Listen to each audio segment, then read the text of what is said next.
Hey guys, welcome back to our new video. So on this video we are gonna look how we can add your preferred grocery stores details on your profile in Justdial app.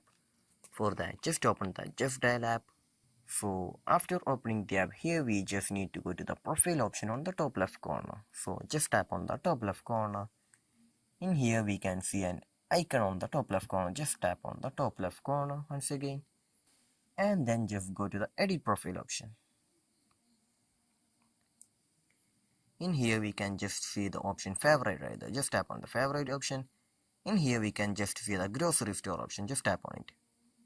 And once again we just need to tap on the favorites option. Then tap on the grocery store option.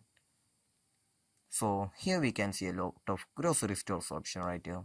So choose whichever grocery that you need to add to your profile.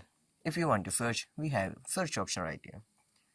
So this is where we're gonna add your preferred grocery stores list on your profile in Justdial app. So I hope this video was useful for you. So just do like, share, subscribe to our channel. Thank you.